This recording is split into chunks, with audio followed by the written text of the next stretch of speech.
This is how WWE can book the biggest storyline of this year and make the product exciting again with WWE versus TKO. The seeds of the war are planted at Night of Champions when Cody Rhodes and Roman Reigns face off in a champion versus champion match. The American Nightmare and the Tribal Chief go to war for over 20 minutes with near falls and reversals. However, in the final stretch, Cody goes for a spear of his own, but Reigns counters and locks in the guillotine in the center of the ring. The crowd is on its feet as Cody desperately claws to stay in the fight, but then the referee calls for the bell out of nowhere. The arena falls silent. Cody didn't tap. The referee saw Cody's hand graze the mat and made the call. Reigns releases the hold and looks confused himself. Cody storms to his feet, arguing furiously with the official, demanding an explanation. But Roman doesn't wait for an explanation. The OTC nails Cody with a vicious spear as Night of Champions goes off the air with a controversial finish and Reigns standing tall. The final boss has just made his first move, but nobody knows it yet. The following night on Raw, Cody walks straight to the ring with a live microphone and fire in his eyes. He wants Roman out here, but the music that hits isn't Roman's.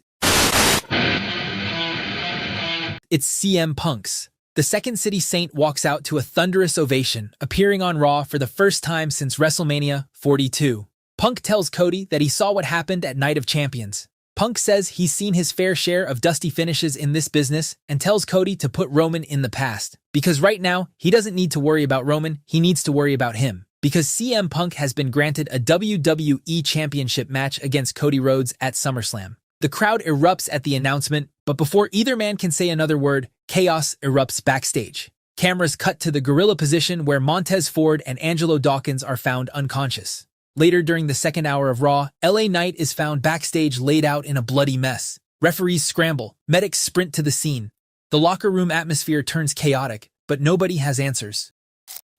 After Raw returns from commercials, Adam Pearce is shown pacing backstage, talking on the phone, looking to find a way to clear out this mess urgently before someone else gets attacked.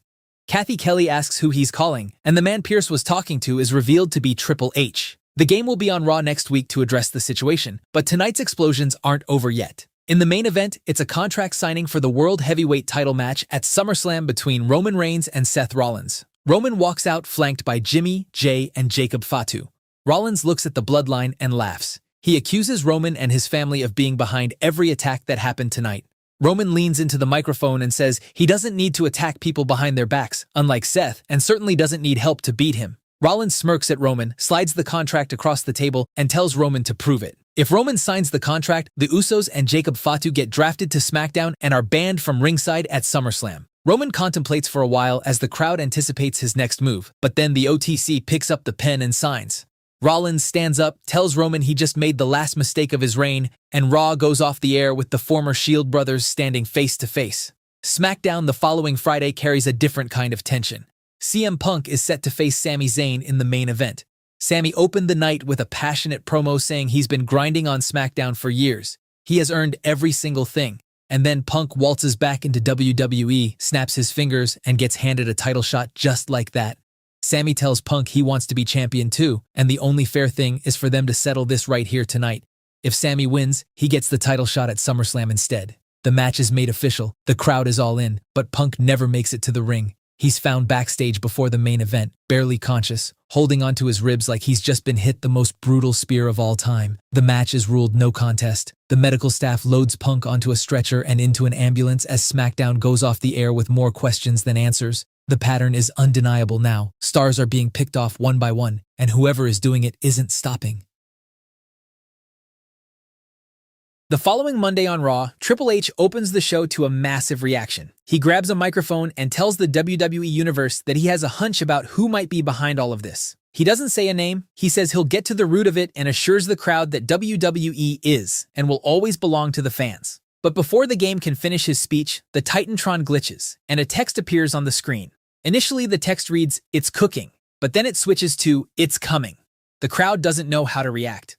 Triple H stares at the screen, and the rest of the night is plagued by technical issues. Matches are cut short as the arena plunges into darkness twice with no explanation. Music is cut off mid-entrance. The commentary gets cut off mid-match. By the end of Raw, the game is shown backstage at a local hospital, moving room to room, checking in on Ford, Dawkins, and Knight. Meanwhile, the biggest development in this story happens on SmackDown.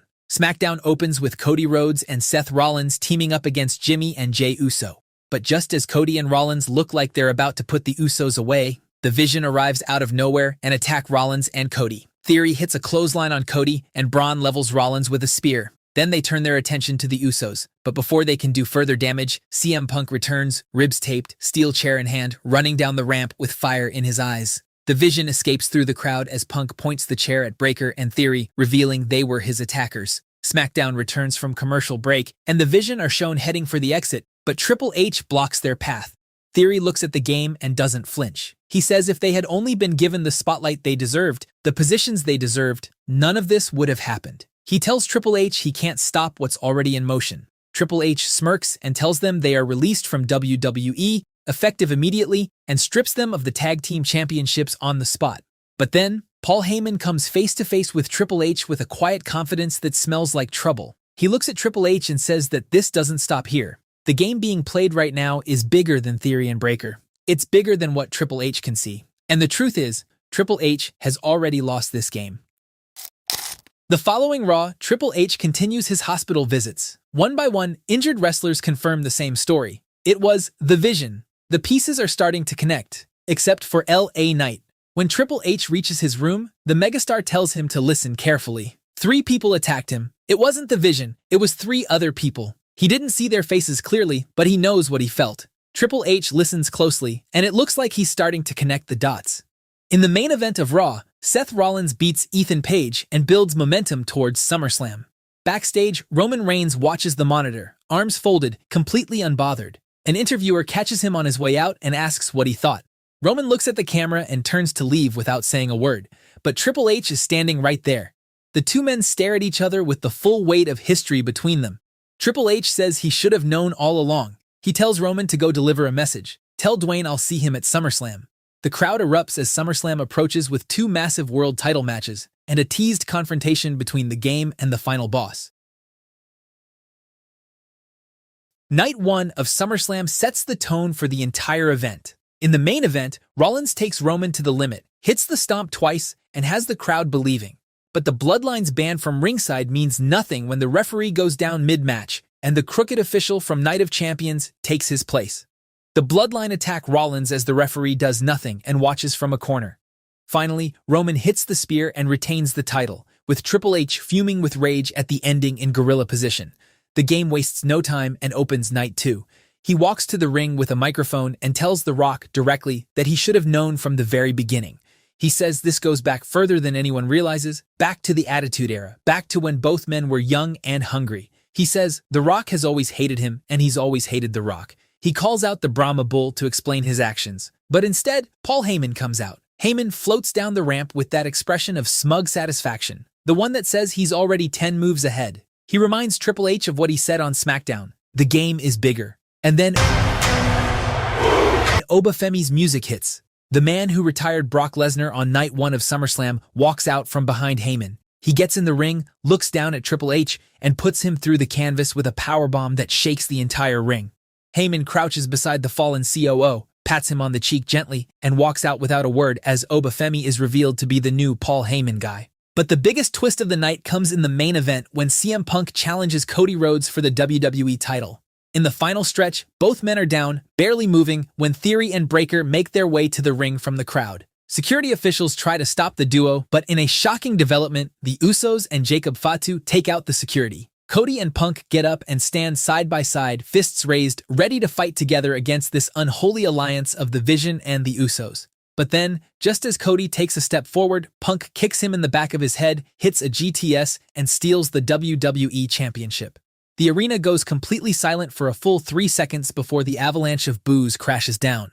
CM Punk, the new WWE Champion, was never laid out backstage. He was never a victim. He was in cahoots with the Vision all along. Every camera cut to that stretcher, every ambulance shot, every ounce of sympathy the audience gave him was manufactured. The Vision pours into the ring and dismantles Cody methodically as Punk watches with the title around his waist. But then Roman's music hits. The OTC and Punk stand face to face at the center of the ring. The crowd waits for the collision, but instead, they shake hands. The Usos and Jacob Fatu join the beatdown on Cody. Rollins sprints out. The Street Profits follow. They try to fight the tide, but the numbers are impossible. Nick Aldis and Adam Pearce send security down the ramp. Femi destroys the entire security crew like they're made of paper. And then finally, If you smell! The Rock's music hits. The final boss walks out, surveys the carnage, and raises the hands of Roman and Punk simultaneously. SummerSlam goes off the air with The Rock, Roman Reigns, CM Punk, The Bloodline, The Vision, and Femi standing tall over the broken bodies of Cody, Rollins, the Street Profits, and dozens of security officials. This is TKO's universe now, and the final boss has been pulling the strings all along. Over the following weeks, TKO's rampage accelerates. The Rock addresses the WWE Universe the following Monday with all members of the TKO faction flanking him. Roman, Oba, and Punk stand beside him in the ring, while the Vision and the rest of the Bloodline guard the ring. He calls them his chosen. Roman and Punk are the faces of his empire. The Bloodline are the insurance policy, the Vision are the muscle, and Femi is the inevitable, unstoppable future. He says he's been wanting to reshape the WWE for years, to rebuild it in his own vision. He says Triple H is too soft to carry this company, so at SummerSlam, the final boss had Oba put him out of his misery, so TKO can finally run this company the way it's supposed to be. This company doesn't belong to the fans. It doesn't belong to the marks on the internet. It belongs to the final boss and his chosen ones. The Vision are reinstated and reclaim the Raw Tag titles within a week. The Usos bulldoze their way back to the SmackDown Tag Championships. Also on SmackDown, Femi walks out during Carmelo Hayes' open challenge and ends it in under 3 minutes. The following Monday on Raw, Penta defends the Intercontinental Championship in a brutal match against Rusev and retains before Oba's music hits again. The US champion walks to the ring, defeats Penta in an impromptu title match, raising both the IC and US championships above his head. The titles are unified, and the Global Championship is born. TKO holds every major title in WWE, and the locker room morale is shattered. This dominance continues for weeks. Every time a challenger steps up, the numbers are just too much. On the Raw before Money in the Bank, The Rock comes out with The Vision, The Usos, and Jacob Fatu. He looks at the camera and says the fans never really knew what they wanted anyway. From now on, they'll cheer whoever he tells them to cheer, boo whoever he tells them to boo. He says this is no longer the WWE Universe. This is TKO's universe. As a gift, he announces that Roman, Punk, and Oba will all be taking the week off. No appearances on Raw or SmackDown. No title defenses at Money in the Bank either. Backstage, Triple H moves through the locker room like a general whose army has been broken. He talks to the wrestlers. He reminds people who they are. He tries to reignite the locker room. Most of them listen with hollow eyes. The machine that TKO built has broken something in the locker room that goes beyond wins and losses. Triple H says plainly that he's going to war. If nobody joins him, he'll walk into that war alone. As the game exits the locker room and makes his way to the ring from the backstage area, Seth Rollins steps forward first and joins him. Then Cody. Then the Street Profits. Then LA Knight. It's 5-on-5. Team WWE goes after TKO. And for a while it looks like the tide is turning. But then the final boss attacks Cody and Rollins with his weight belt, and the numbers are flipped again. Triple H can do nothing but watch from the stage as medics haven't cleared him, and Stephanie holds him back after seeing what Femi did to him at SummerSlam. But just when all hope seems lost, Drew McIntyre's music explodes through the speakers. The Scottish Warrior has been watching long enough. Now it's time to attack. Team WWE finally has its first real momentum. With Drew on their side, Team WWE stands tall for the first time in this war as the Vision and the Bloodline escape through the crowd. But it doesn't take long for TKO to strike back. The Money in the Bank ladder match unfolds with Jacob Fatu dominating most of the match. LA Knight finally takes him down, battered and bruised, fingers inches from the briefcase. But just as he's about to grab the briefcase, it is raised higher. Jimmy and Jey Uso are in the production booth, cranking the briefcase away from Knight's reach. Knight loses his mind. He abandons the briefcase and goes after the Usos, which is exactly what they wanted. In the wreckage below, Sami Zayn, who has been invisible for the last 5 minutes, scales the ladder quietly and unhooks the briefcase. The following SmackDown, The Rock makes Sami Zayn versus Jacob Fatu official for the briefcase. But before the match begins, the Vision and the Usos emerge at ringside. However, Rollins, Cody, Drew, LA Knight, and the Street Profits arrive as well to even the odds. The brawl that erupts swallows the entire arena, and SmackDown goes off the air with both sides trading blows. For the first time since SummerSlam, it looks like Team WWE might have some hope in this war. The Rock appears via satellite the following Monday. He acknowledges the brawl at SmackDown's end. He says he's seen this before. The underdog rally. He's been in this business long enough to know exactly how that story ends. He says Team WWE's little surge of momentum ends at Crown Jewel. Because at Crown Jewel, TKO will be introducing its newest member, someone who understands the weight of legacy more than anyone in that locker room. Someone who has been in this industry long enough to know which side of history you want to be standing on. Someone, The Rock says with a slow smile, who will be the final nail. Crown Jewel arrives, and The Rock makes his entrance in Riyadh to a chorus of boos. He draws out the moment the way only he can, working the crowd's anticipation before finally revealing the name. I hear voices in my head. Randy Orton. The Viper's music hits, and the crowd's reaction is visceral, confused, and hurt. Orton walks out wearing a custom TKO shirt, the R in RKO crossed out and replaced with a T. The Rock raises his hand and begins his speech about legacy and the inevitability of TKO's dominance. Randy lets him finish. But then, as The Rock extends his hand for a handshake, Randy drops him to the mat with an RKO out of nowhere. The stadium erupts with cheers. Orton tears the TKO shirt off his body and throws it directly onto The Rock's chest. He stands over the final boss as Triple H's music hits and the game walks out onto the stage with the satisfaction of a man whose gambit just paid off. The game enters the ring, does the DX chop towards Rock, and raises Randy's hand. Triple H addresses the event the following Monday. He says, in this business, loyalty is the only currency that actually matters, and Randy Orton understands the importance of being loyal to the people who stood by him. He tells The Rock that he is a Hollywood fantasy who flew too close to the sun. WWE belongs to the wrestlers. It belongs to the fans. It has always belonged to them, and it always will. He says it's time to end this game once and for all at Survivor Series WarGames with the control of WWE on the line.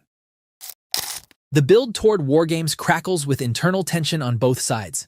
Jacob Fatu has been watching Femi carry that global championship with a hunger that he isn't hiding anymore. Meanwhile, Team WWE is fracturing under the pressure of its own egos. LA Knight accuses Team WWE's newest member, Sami Zayn, of being a TKO plant since Money in the Bank. Drew, Cody, and Randy circle each other with the weight of their shared history adding tension to every encounter. Triple H watches it all and says nothing. He knows what pressure does to people. He's counting on it doing the right thing when the moment arrives. That moment arrives in November at Survivor Series WarGames. Survivor Series is built on 3 matches. The first match is a singles exhibition. TKO sends Gunther. Triple H counters with a returning Kevin Owens, who absorbs everything the ring general throws at him and puts him away with a stunner. Team WWE gets the first win, but 2 more matches remain. The second match is a 4-on-4 team elimination.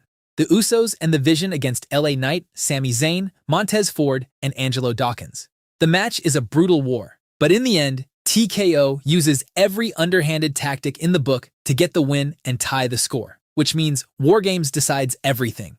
Cody Rhodes, Seth Rollins, Randy Orton, and Drew McIntyre versus Roman Reigns, CM Punk, Femi, and Jacob Fatu. This match can go one of 2 ways. Scenario 1 sees the tension between Femi and Jacob Fatu boil over, costing them the match as the babyfaces hit their finishers on Roman and Punk, and Team WWE walks out victorious. Scenario 2 sees Drew McIntyre screw Team WWE and reveal he's been aligned with TKO all along and that it was all an elaborate plan to get rid of Triple H once and for all. If Team WWE wins, Triple H gets full creative control, and the loss at WarGames plants the seeds for The Rock versus Roman Reigns at WrestleMania. If Team TKO wins, the corporation runs the show for another year before their egos collide, leading to a third party like Shane McMahon or some other authority figure taking over creative. Let me know which ending you prefer, and don't forget to subscribe for more WWE fantasy booking.